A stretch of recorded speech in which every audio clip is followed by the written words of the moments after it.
हाय, मैं हूँ हर्ष और आप मेरा देख रहे हैं यूट्यूब चैनल।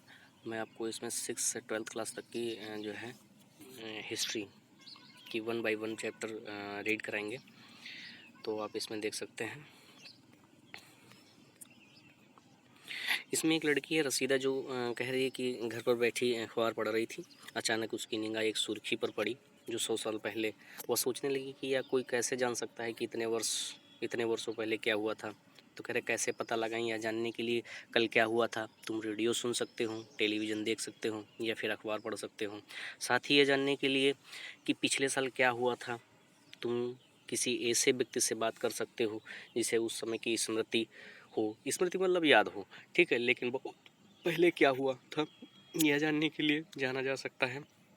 अतीत के बारे में हम जान सकते हैं। देखो, अतीत के बारे में हम देखो देखो कोई भी चीज़ है तो हमें उन स्रोतों से ही कुछ ऐसे साक्ष्य होते हैं जिनके बारे में हम पता कर सकते हैं। जैसे अशोक के बारे में हम अभिलेखों से जान सकते हैं। आज के 20 साल पहले क्या हुआ था, इसकी सारी तो स्मृतियाँ नहीं, लेकिन कुछ कुछ जो है मम्मी पापा हैं, दादी बाबा हैं, ये सब लोग बता देते कि आज के 20 साल पहले क्या हुआ था, 30 साल पहले क्या होता, हम अपने बचपन में कैसे रहते थे, हम लोग कैसे सिनेमा मतलब टीवी मतलब सिनेमा हॉल में पिक्चर देखने जाया करते थे।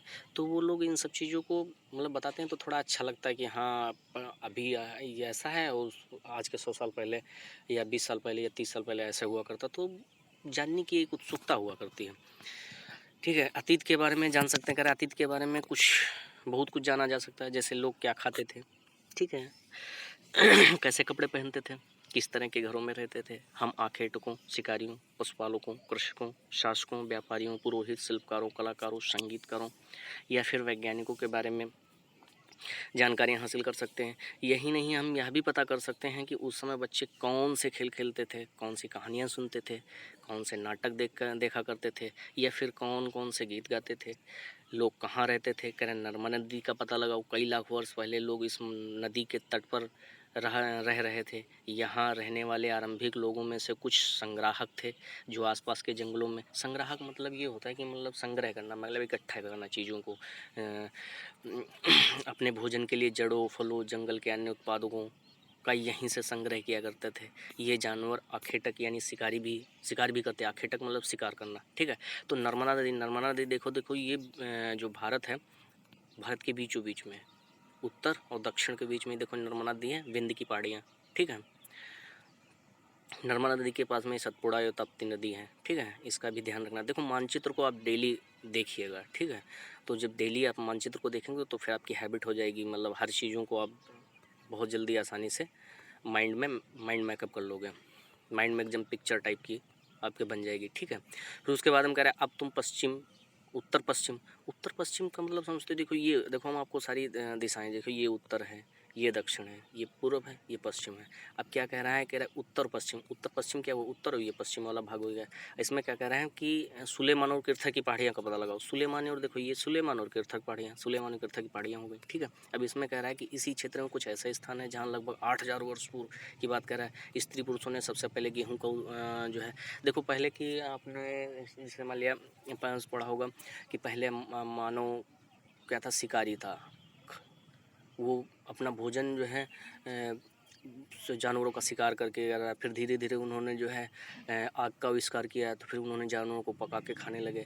फिर उसके बाद क्या, धीरे धीरे और उनकी बुद्धि का जब विकास हुआ तब वो जो है एक जगह रहने लगे, क्योंकि जहाँ पे पानी वगैरह मिल जाता था तो वहाँ पर रहने लगे। तो फिर उनको शिकार आसानी से मिल जाता। तो धीरे धीरे मानव का विकास होता गया। कह रहा है अब तुम उत्तर पश्चिम में की सुलेमान तथा किरथर की पहाड़ियों का पता लगाओ। इसी क्षेत्र में कुछ ऐसे स्थान है जहाँ लगभग 8000 वर्ष पूर्व स्त्री पुरुष ने सबसे पहले गेहूं तथा जौ की फसलों को उपजाना आरंभ किया। उन्होंने भेड़, बकरी, गाय, बैल जैसे पशुओं को पालतू बनाना शुरू किया।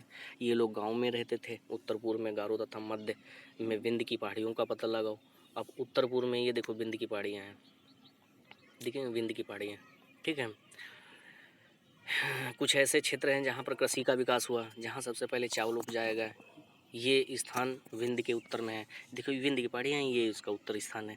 देखो चावल तो आप जानते हो कि जैसे चावल की जहाँ पर खेती वहीं हो सकती है जहाँ पर चिकनी मिट्टी हो और पानी का अच्छे से सरल से, क्योंकि पानी इसमें ज़्यादा लगता है धान की खेती हुआ करती हैं, तो वहीं पे हो सकता है जहाँ की पानी की उपलब्धता अच्छी हो, ठीक है, क्योंकि ये नर्मदा नदी है और यहाँ का ही जो है भूभाग जो है कृषि के लिए ज़्यादा उपजाऊ है, ठीक है।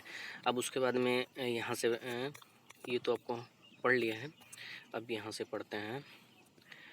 फिर कह रहा है कि मानचित्र में सिंधु तथा इसकी सहायक नदियों को पता लगाने का प्रयास करो। सहायक नदियाँ उन्हें कहते हैं जो एक नदी एक बड़ी नदी में मिल जाती हैं। लगभग 4700 वर्ष पूर्व इन्हीं नदियों के किनारे कुछ आरंभिक नगर फले फूले। गंगा व इसकी सहायक नदियों तथा समुद्र तटवर्ती इलाकों में नगरों का विकास लगभग 2500 वर्ष पूर्व हुआ। अब देखो इसमें सिंधु नदी कह रहा है, देखो ये देखो उत्तर और पश्चिम में देखो ये सिंधु नदी है, ठीक है। इसकी सहायक नदियाँ कौन, झेलम, चिनाब, रावी, सतलज, ब्यास, ये सारी नदियाँ क्या हैं। अब जैसे गंगा, जैसे ये गंगा नदी है, तो गंगा नदी के क्या चंबल है, सोन नदी है, ये इसकी सहायक नदियाँ हैं, ठीक है। ये इधर और जो आकर के ये जो है चीन से निकलती हुई एक नदी ब्रह्मपुत्र नदी जो है, जो गारो पहाड़ियों के से आकर के बंगाल में मिल जाती है, ठीक है। उसके बाद हम कह रहे हैं 2500 वर्ष हुए। गंगा तथा इसकी सहायक नदी सोन नदी का पता लगाओ। सोन नदी को हमने बता दिया। गंगा के दक्षिण में इन नदियों के आसपास का क्षेत्र प्राचीन काल में मगध यानी वर्तमान में बिहार जिसको बोलते हैं के नाम से जाना जाता था। इसके शासक बहुत शक्तिशाली थे, ठीक है, और उन्हें एक विशाल राज्य स्थापित किया। देश के अन्य हिस्सों में भी ऐसे राज्यों की स्थापना की गई। लोगों ने सदैव उपमहाद्वीप के एक हिस्से से दूसरे हिस्से तक यात्रा की। कभी कभी हिमालय जैसे ऊंचे पर्वतों, पहाड़ियाँ, रेगिस्तान, नदियाँ तथा समुद्रों के कारण यात्रा जोखिम भरी होती थी। देखो यात्रा जोखिम भरी इसमें कहा गया कि जैसे मान लिया हम लोग हैं जो हमारे पूर्वज, अब तो जैसे मान लिया यात्रा ज़्यादातर लोग हवाई जहाज़ से ऐसा कर किया करते, तब इतना जैसे मतलब टेक्नोलॉजी का आविष्कार नहीं हुआ था, तो मतलब यात्राएं जैसे समुद्र की यात्राएं जहाज ऐसे थे नहीं जिससे मतलब सर्विलांस से पता लग जाता था कि देखो तूफान आने वाला है तो मतलब अपना बचाव किया जा सकता है। तो मतलब इतने यंत्रों का भी आविष्कार नहीं हुआ था, तो समुद्र की यात्राएं कोई थोड़ी किलो 2 किलोमीटर 4 किलोमीटर तो है नहीं कि सुबह बैठे और नाव को डोंगिया से चलाना स्टार्ट किया और बहुत जल्दी हो गए, मतलब पार कर लिया। तो बहुत ज़्यादा रिस्की हुआ करता था कि मतलब कहीं तूफान आ गया तो जीवन भी खतरे में हो सकता था। पहाड़ियों को पार करने के लिए इसमें क्योंकि बड़े बड़े जंगल हुआ करते थे, पहाड़ियों पे मान लिया पेड़ पौधे तो होंगे, तो वहाँ पर ऐसे पशु जो होते थे जो इंसान के लिए खतरे का वो होते थे, तो वो भी नहीं कर सकते थे क्योंकि उनके पास इतना हथियार नहीं हुआ करता था। और दिशाओं का भी वो नहीं होता था कि मान लीजिए चलते चलते शाम हो गई फिर दिशाएं भी भ्रमित हो सकते थे, ठीक है। फिर भी ये यात्रा लोगों ने सदैव उपमहाद्वीप के एक हिस्से से दूसरे हिस्से तक यात्रा की। कभी कभी हिमालय जैसे ऊंचे पर्वतों, पहाड़ियों, रेगिस्तान, नदियों तथा समुद्र के कारण यात्रा जोखिम भरी होती थी। फिर भी ये यात्रा उनके लिए असंभव नहीं थी। अतः कभी लोग काम की तलाश में तो कभी प्रकृति की आपदाओं के कारण एक स्थान से दूसरे स्थान जाया करते थे। कभी कभी सेनाएँ एक दूसरे क्षेत्रों पर विजय हासिल करने के लिए जाती थी। इसके अतिरिक्त व्यापारी कभी काफिले में तो कभी जहाज़ों के साथ अपने मूल्यवान वस्तुएं लेकर एक स्थान से दूसरे स्थान जाते थे। धार्मिक गुरु लोगों को शिक्षा और सलाह देते हुए एक गांव से दूसरे गांव तथा एक कस्बे से दूसरे कस्बे जाया करते थे। कुछ लोग नए और रोचक स्थानों को खोजने की चाह में उत्सुकता वश भी यात्रा किया करते थे। इन सभी यात्राओं से लोगों को एक दूसरे के विचारों को जानने का अवसर मिला। देखो एक दूसरे के विचार जैसे मान लिया कोई भी व्यक्ति, अभी जैसे मतलब आप कभी सोचो कि पहले कभी आप दक्षिण भारत नहीं गए हो, तो वहाँ के जो दक्षिण भारत के लोग आएंगे तो वो आपसे जब मिलेंगे तो आपको ये लगेगा कि मतलब हमारे यहाँ की भाषा, मेरे यहाँ का कल्चर और बिल्कुल थोड़ा डिफरेंस ज़्यादा ही है। हालांकि वो भी भारतीय हैं और हम भी भारतीय हैं, तो हमारे यहाँ का कल्चर क्या है उनके यहाँ का, तो जैसे मान लिया हम लोग क्या है कि मतलब पैंट शर्ट धोती कुर्ता वगैरह पहन लेते, तो वो लोग क्या करते हैं ज़्यादातर दक्षिण भारत के लोग तमिलनाडु वगैरह, तो वो लोग क्या करते हैं लुंगी और शर्ट पहना करते। तो वहाँ का भी कल्चर ऐसे ऐसे अब जब आप जाओगे कि जैसे मतलब अमेरिका चले गए या ब्रिटेन चले गए, तो वहाँ की जीवन शैली ही कुछ अलग है, अपने यहाँ के संस्कृत कल्चर कुछ अलग है। तो एक लोग जब यात्रा करते, जैसे वास्को डी गामा है, ये कालीकट बंदरगाह पर जब आया था तो ये समुद्री यात्राओं की खोज में मतलब आया, क्योंकि बात यहाँ आ जाती है कि जब एशिया से पहले हमारा व्यापार जब एशिया से मतलब एशिया का व्यापार जब यूरोप के लिए होता था तो पहले स्थल मार्गों द्वारा होता था। आपने उसमें पढ़ेंगे कुस्तुनतुनिया एक जगह है जिसको ऑटोमन साम्राज्य जो तुर्कों ने उस पर कब्जा कर लिया था, तो फिर उन्होंने जब व्यापार बाधित हो गया तो उनको मजबूरी थी कि हमें एशिया से व्यापार करना है तो समुद्री मार्ग की तलाश करनी होगी। तो इसलिए वो बाहर मतलब उन्होंने यात्राएं की। कुछ धार्मिक गुरु होते जैसे अपने धर्म का प्रचार प्रसार करने के लिए वो दूसरे देशों की यात्राएं करते। जैसे मान लिया पहले क्या था कि अरब में जो है मुस्लिम धर्म का उदय हुआ था और फिर उन्होंने अपने धर्म के प्रसार के लिए उन्होंने यात्राएं की। एशिया में भी अपने धर्म का खूब प्रसार किया। कह रहे आज लोग यात्राएं क्यों करते हैं, एक बार फिर मानचित्र को देखें और पहाड़ियां जैसे पर्वत हैं और समुद्र इस महाद्वीप की प्राकृतिक सीमा का निर्माण करते हैं। हालांकि लोगों के लिए इन सीमाओं को पार करना आसान नहीं था। जिन्होंने ऐसा चाहा वो ऐसा कर सके और वे फिर पर्वतों को ऊंचाई को छू सके और गहरे समुद्र को पार कर सके। उपमहाद्वीप के बाहर से भी कुछ लोग आए और यहीं बस गए लोग।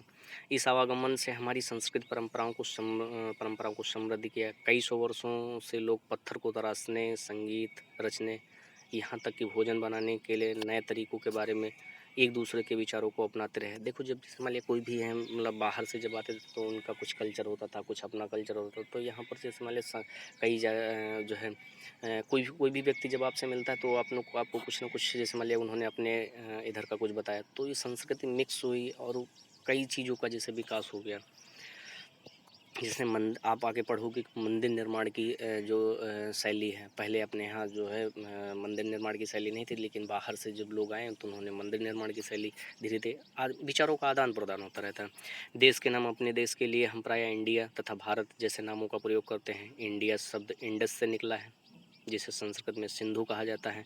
अपने एटलस में ईरान और यूनान का पता लगाओ। लगभग 2500 वर्ष पूर्व उत्तर भारत की ओर से आने वाले ईरानियों और यूनानियों ने सिंधु को हिदोस तथा इंदोस और इस नदी के पूर्व में स्थित भूमि प्रदेश को इंडिया कहा। भारत का नाम का प्रयोग उत्तर पश्चिम में रहने वाले लोगों के एक समूह के लिए किया जाता था। इस समूह का उल्लेख संस्कृत के आरंभिक लगभग 3500 वर्ष पुरानी कृति ऋग्वेद में भी मिलती है। बाद में इसका प्रयोग देश के लिए होने लगा। देखो पहले जो है जब बाहर से लोग आते थे तो कोई कुछ ना कुछ मतलब यहाँ नामकरण ही करके जाते थे। जैसे मान लिया उधर के ईरानी जब लोग आए तो उन्होंने जो है इधर हम लोगों का जो है हिदोस और इंदोस शब्द का प्रयोग करके चले गए।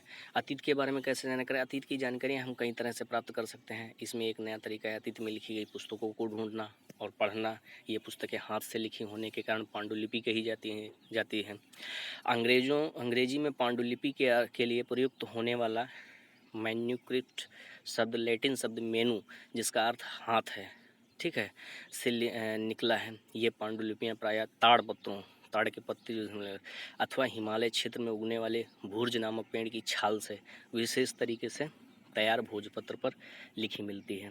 देखिए ताड़पत्रों के बारे में कह रहा है, ताड़पत्रों से बनी पांडुलिपियों का एक पृष्ठ, ठीक है, यह पांडुलिपि लगभग 1000 वर्ष जो है पहले लिखी गई थी। किताब बनाने के लिए ताड़ के पत्तों को काटकर उनके अलग अलग हिस्सों को एक साथ बांध दिया जाता था।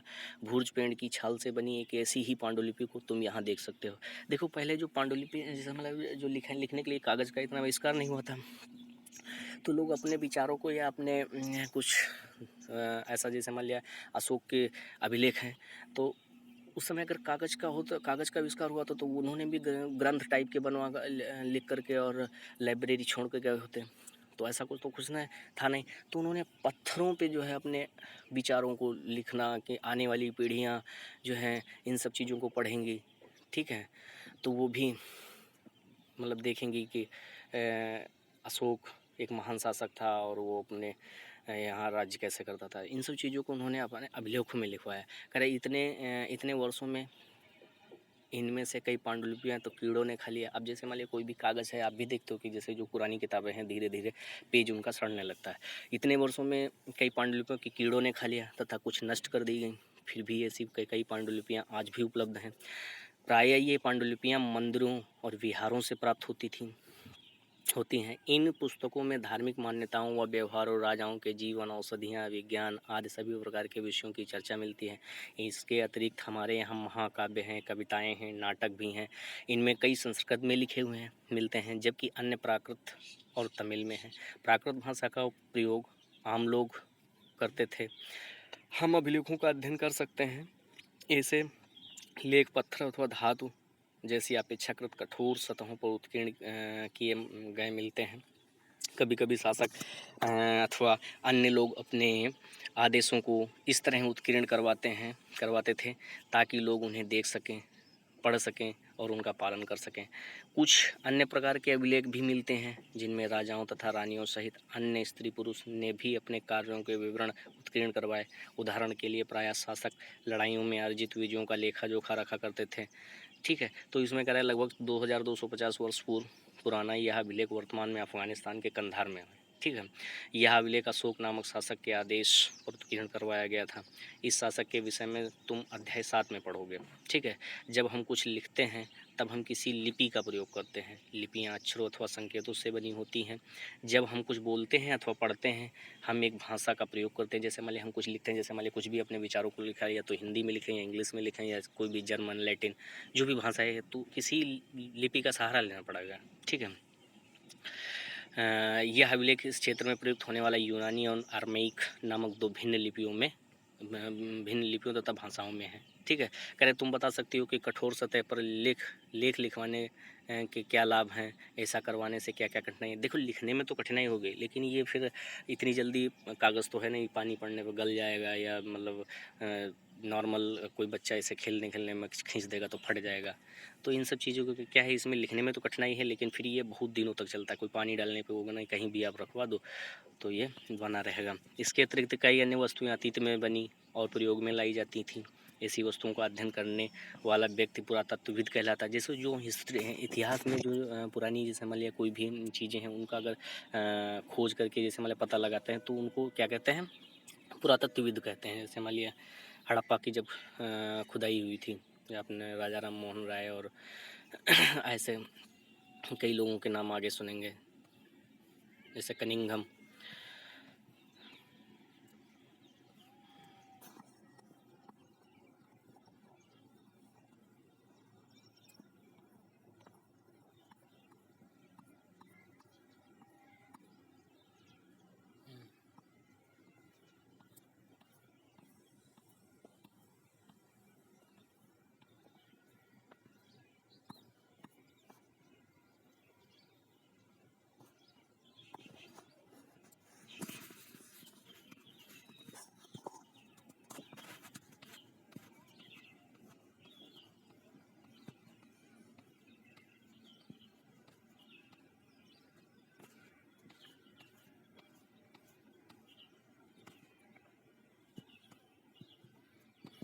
देखो यहाँ पर कह रहे हैं, आप देखो जो पुरानी जो हैं ये जो मिट्टियाँ हैं, मिट्टी के बर्तन मिले हैं, ये देखो मतलब ऐसे सिक्के हुआ करते थे। कह रहे एक प्राचीन नगर में प्राप्त पात्र है। इस तरह के पात्रों का प्रयोग 4700 वर्ष पूर्व होता था। दाएं एक पुराना चांदी का सिक्का है। ठीक है, एक सिक्के का प्रयोग लगभग 250 वर्ष पूर्व होता था। हमारे द्वारा आज प्रयोग में आने वाले सिक्कों से यह सिक्का कैसे भिन्न है।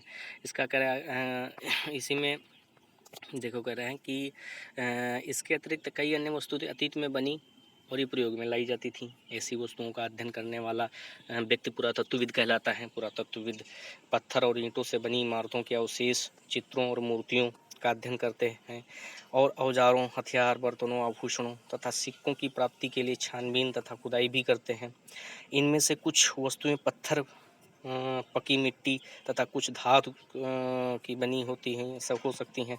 ऐसे तत्व कठोर तथा जल्द नष्ट न होने वाले होते हैं। पुरातत्वविद जानवरों, चिड़ियों तथा मछलियों की हड्डियाँ ढूंढते हैं।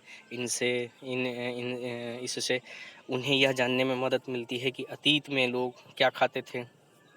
वनस्पतियों के अवशेष बहुत मुश्किल से बच पाते हैं। यदि अन्न के दाने अथवा लकड़ी के टुकड़े जल जाते हैं तो वे जले हुए रूप में बचे रहते हैं। ये क्या पुरातत्वविद को बहुधा कपड़ों के अवशेष मिलते होंगे।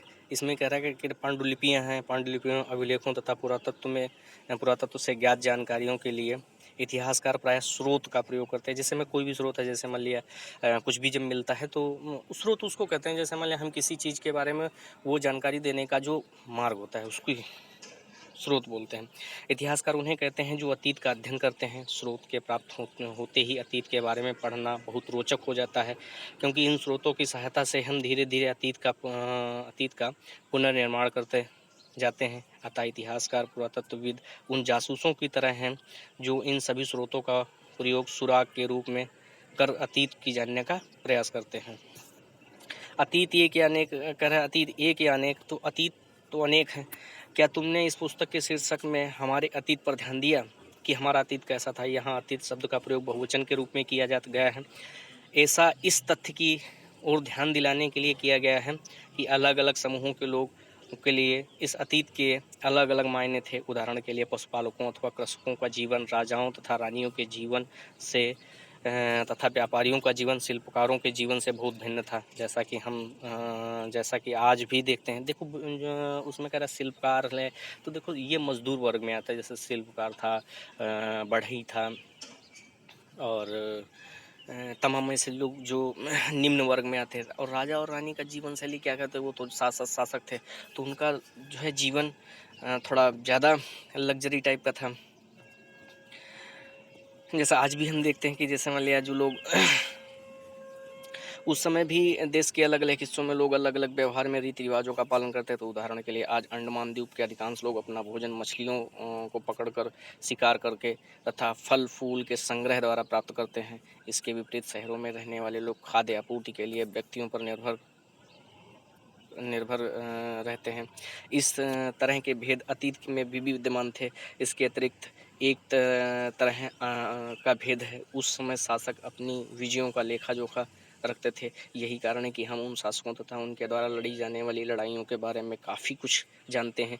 जबकि शिकार, मछुआरे, संग्राहक, कृषक अथवा पशुपालक जैसे आम आदमी प्राय अपने कार्यों का लेखा जोखा नहीं रखते थे। पुरातत्व की सहायता से हम उनके जीवन को जानने की मदद मिलती है। हालांकि अभी भी इसके बारे में बहुत कुछ जानना शेष है। देखो इसमें कहा गया कि जैसे मतलब पहले के जो लोग होते थे, जैसे मतलब शासक थे पुराने ज़माने में, जो 100 साल पहले की बात कर रहे हैं, तो उसमें शासक वगैरह जो जैसे मान लिया जिनके पास धन था, काफ़ी धन था, तो वो लोग तो जैसे मान लिया पत्थरों से खुदवा ले। लेकिन आम जनता कैसे करती? आम जनता अपना लेखा जोखा कैसे रख सकती थी कि उनके पास ना ही इतना पैसा था कि वो पत्थरों से अभिलेख लिखवा लेते। तो क्यों शिल्पकार थे, उनको भी मतलब अपना पेट पालने के लिए कुछ ना कुछ चाहिए होता था। इतना हो ही नहीं पाता था। लोग किसानी खेती करते थे, तो उसमें इतना टैक्स राजा लोग ले लेते थे। तो बहुत कम मतलब मजदूर वर्ग बहुत वैसा था, मतलब निम्न कोटि में आ जाता था कि उसको अपना जीवन यापन करने के लिए बहुत ज़्यादा ही संघर्ष करना पड़ता था।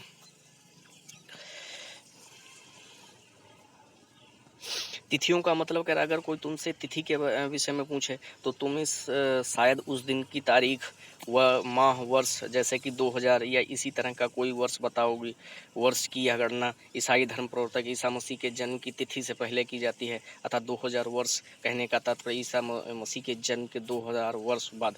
देखो तिथियों की गणना करने के लिए उन्होंने ईसा मसीह का जन्म को शून्य मानकर ईसा मसीह के जन्म से पहले हुआ तो माइनस में कर देते हैं, और बाद में जैसे मान लिया तो 2000 वर्ष तो इधर गिनते हैं।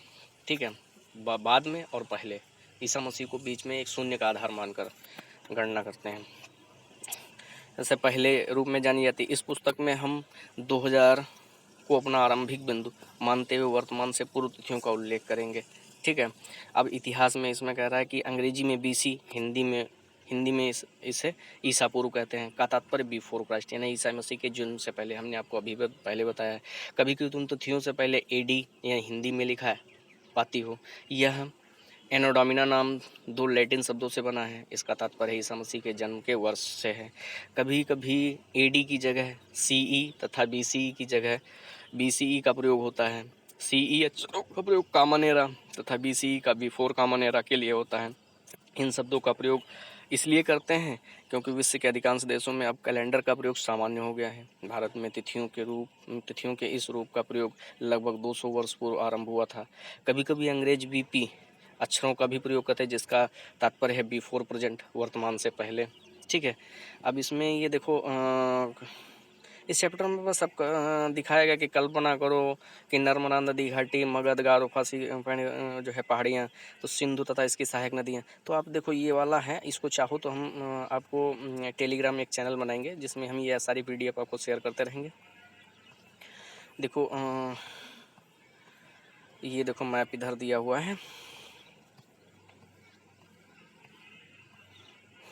ठीक है, अब इसमें गारो, खासी, देखो ये गारो की पहाड़ियाँ हैं। ठीक है। ये गंगा नदी है, ब्रह्मपुत्रा नदी, तो ये सब मैप जो है पीडीएफ आपको शेयर करते हैं ना, तो डेली इन सब चीज़ों को देखते रहिएगा। तो जब देखेंगे तो फिर माइंड में एक सेट हो जाएगा कि मतलब हाँ ये देखो बिंदी की पहाड़ियाँ हैं, वो जो भारत के बीचों बीच में है नर्मदा नदी, सतपुड़ा, और जैसे मान लीजिए दक्षिण भारत की जो नदियाँ हैं जैसे गोदावरी है, दक्कन है, कृष्णा है, तुंगभद्रा है, ठीक है, कावेरी नदी है। इधर देखो ये पश्चिम में है, तो इसे दक्षिण भारत की जो पश्चिम में है, दक्षिण भारत जो है ये इतना दक्षिण भारत है, तो दक्षिण भारत के जो पश्चिम है इसको पश्चिमी घाट कहते हैं, पूर्व में पूर्वी घाट कहते हैं, ठीक है। तो इन सब चीज़ों को आप जब देखेंगे तो आपको एकदम माइंड में सेट हो जाएगा। तो देखो यहाँ तक जो है चैप्टर पूरा हो चुका है, और इसको हम टेलीग्राम एक लिंक आपको दे देंगे जिसमें सारी पीडीएफ मिलेंगी, और आप एक बार फिर से रीड कर लेंगे तो फिर आपको कोई दिक्कत नहीं होगी। हर चैप्टर बाई चैप्टर वाइज जो हम अपलोड करते रहेंगे, ठीक है। Thank you.